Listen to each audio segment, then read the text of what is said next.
सर्व आदिवासी बांधवांना जय आदिवासी, जय शेवा, जय जोहार, जय भीम, जय शिवराय। आपण बघतो काही दिवसांपासून महाराष्ट्रामध्ये आरक्षणाच्या संदर्भात बंजारा ही जात आणि धनगर ही जात आदिवासींचं आरक्षण मागण्यासाठी प्रयत्न करते, परंतु राज्य शासन मी त्यांना वेळोवेळी आरक्षणाचं गाजर देऊन त्यांनाही फसवतोय। परंतु आदिवासीचं आरक्षण हे कोणाला देता येत नाही, हे संविधानिक आरक्षण आहे आणि हैदराबादच्या गॅजेटच्या आधारे बंजारास या जातीला अजिबात इष्ट आरक्षण देता येत नाही, कारण ते संविधानिक नाहीये। आणि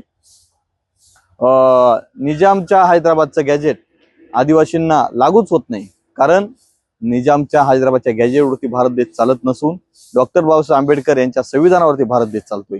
त्यामुळे रात्र वैराचे या मनुवादी जातीवादी गेंड्याच्या कातडीच्या आजचा द्रोणाचार्य असलेला फडणवीस, शिंदे, अजित पवार या सरकारवर विश्वास ठेवता येणार नाही आपल्याला।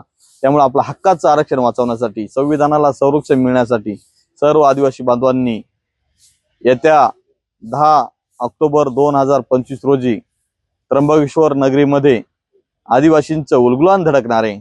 त्यामुळे मी येतोय, तुम्ही या। सर्व आदिवासी बांधवांनी जास्तीत जास्त संख्येने त्र्यंबकेश्वर नगरीमध्ये मोठ्या संख्येने आदिवासी उलगुलान सामील होऊन आपलं अस्तित्व, आपली हक्काची लढाई लढण्यासाठी सामील व्हा।